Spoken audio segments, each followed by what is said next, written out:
৩৫তম Bangladesh world tennis tour junior J30 ঢাকায় স্বপ্নযাত্রা অব্যাহত রেখেছেন বাংলাদেশের তরুণ টেনিস তারকা জারিফ আবরার। টান উত্তেজনাপূর্ণ কোয়ার্টার ফাইনালে টুর্নামেন্টের দ্বিতীয় র্যাঙ্কিং খেলোয়াড় ভারতের সৌনক চ্যাটার্জিকে ২-১ সেটে হারিয়ে সেমিফাইনালে উঠেছেন আবরার। রমনায় জাতীয় টেনিস কমপ্লেক্সে প্রায় ৩.৫ ঘণ্টার এক রোমাঞ্চকর লড়াই শেষে শেষ হাসি হেসেছেন জারিফ। চ্যাম্পিয়ন হওয়ার লক্ষ্য নিয়ে টুর্নামেন্ট শুরু করা এই খেলোয়াড় এখন লক্ষ্য পূরণ থেকে মাত্র ২টি জয় দূরে। প্রথম সেট থেকেই চলে কঠিন লড়াই। উত্তেজনাপূর্ণ প্রথম সেটে জারিফকে ৭-৫ গেমে হারিয়ে এগিয়ে যান সৌনক চ্যাটার্জি। তবে দ্বিতীয় সেটে দারুণভাবে ম্যাচে ফেরেন জারিফ।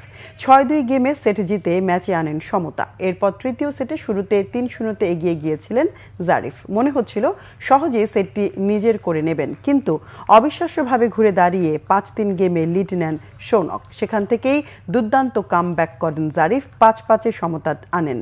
এরপর টানা ২ গেম জিতে ৭-৫ ব্যবধানে সৌনককে হারিয়ে সেমিফাইনালে নিজের স্থান নিশ্চিত করেন জারিফ আবরার। এমন জয়কে সৌভাগ্যের ফল উল্লেখ করে জারিফ বলেন, আজ তার ভাগ্য সহায় ছিল। এই ম্যাচ জেতার কথা ছিল না, কিন্তু ফাইনাল সেটে পিছিয়ে থেকেও জয় ছিল দারুণ ব্যাপার। জাস্ট মোমেন্টটা শিফট হয়েছে। টুর্নামেন্টে চ্যাম্পিয়ন হবার বিষয়ে আত্মবিশ্বাসী জারিফ আবরার।